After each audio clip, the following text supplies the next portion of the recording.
Okay, इसका second देखिए, जैसा हमने फर्स्ट में किया वैसा हम सेकंड देखिए। आप फर्स्ट जरूर देखिए कैसे किया, बहुत ईजी है। देखिए आपको यहाँ पर जीरोस निकालना है, मतलब एस की वैल्यू निकालेंगे। ये एक्चुअली में क्या है, ये है आपके पास, जैसे यहाँ पर सेकंड है, सेकंड क्या दिया है 4s, इसको लिख सकते हैं आराम से 2s का होल स्क्वायर माइनस 2 इंटू, चाहे तो आप मिडिल टर्म स्प्लिटिंग से भी कर सकते हैं, मैं ऐसे कर रहा हूँ, 2 इंटू 2s इंटू 1 प्लस 1 का होल स्क्वायर, ये हो गया a square b square minus 2ab, ये हो गया 2s माइनस 1 का होल स्क्वायर। ओके, ये हो गया। अब इसको जीरो अलग अलग, ये दो बार है, दो बार मतलब क्या है 2s माइनस 1, और एक बार फिर से 2s माइनस 1। आप सेपरेट करके जीरो की इक्वल करेंगे तो 2s minus 1 equal to zero, तो s इक्वल टू 1/2, दूसरा s भी कितना आएगा 1/2, यही जीरोस हो गए। देयरफॉर करके आप लिखेंगे जीरोस, जीरोस की वैल्यू कितनी होगी, तो जीरोस की वैल्यू होगी 1/2 एंड 1/2। ओके, समझ गए। अब आपको रिलेशन बताना है, आधा आंसर हो गया, ठीक है। अब आपको रिलेशन बताना है, नो टेंशन। रिलेशन के लिए एक आप मान लीजिए अल्फा, एक जो 1/2 आया उसके अल्फा मान लीजिए, दूसरे 1/2 मान लीजिए बीटा। ओके, ये ऐसा मान लेंगे। अब जो भी इक्वेशन आपके पास दी हुई है, तो इक्वेशन क्या दी हुई है 4s स्क्वायर, क्या 4s square minus 4s plus 1। अब आप इसका कंपेयर करेंगे किससे, 4x स्क्वायर से, या सॉरी इसका कंपेयर करेंगे आप किससे, किससे करेंगे, किससे, देखिए हटा देते हैं पहले इसको, ये भी अच्छा नहीं लग रहा है, ये भी ऐसे गलत हो गया, इसको इससे करेक्ट कर लेते हैं।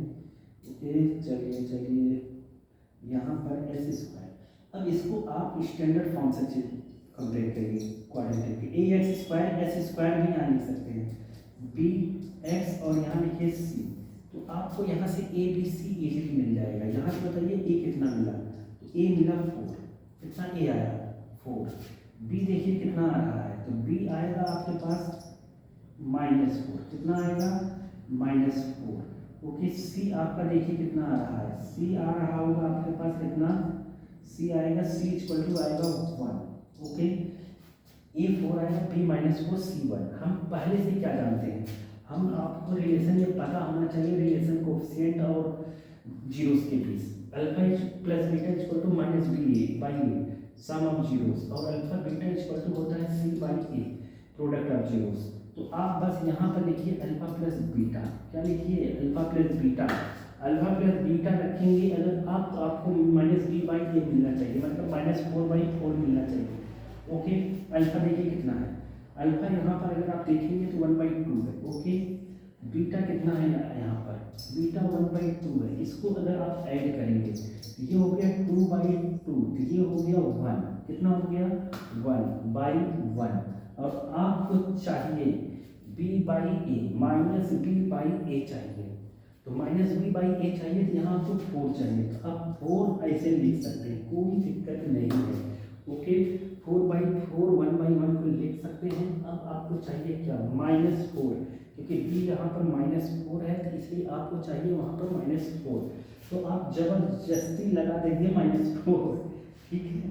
माइनस से हमने एक माइनस ब्रैकेट के बाहर, एक माइनस ब्रैकेट के अंदर लिख दिया, अब ये हो गया -4, -4 अपना ये है एक्चुअली +4 माइनस इंटू माइनस, और इसे कैंसिल होगा 1/1 ही आएगा। तो आपको जो लाना था उस हिसाब से हम ट्रीट कर दिए इसको, आपको लाना था -4 और बी के प्लेस, यहाँ बी लिखेंगे आप a 4, तो मतलब यहाँ पर a, यहाँ -4 की जगह b है, और यहाँ पर नीचे 4 की जगह a है, तो -b/a हैज वेरीफाइड, पहला वेरीफाइड हो गया ये वाला, ठीक है। तो -4 की जगह b रखा और नीचे डिनोमिनेटर 4 की जगह a, क्योंकि आपको यही लाना है। तो alpha into beta product of 0 c/a चाहिए, तो अल्फा आपके पास है 1/2, बीटा भी है 1/2, ये हो गया 1/4, जब इंटू 1 का होगा 1 2 2 जब 4। अब देखिए c1 है और a 4 है। ओके, c1 a 4, तो यहाँ पर हम लिख सकते हैं c/a वेरीफाइड। ओके, समझ गए, ये रिलेशन का वेरिफिकेशन हो गया, जीरोस हो गए, फाइंड खत्म। नेक्स्ट क्वेश्चन करते हैं।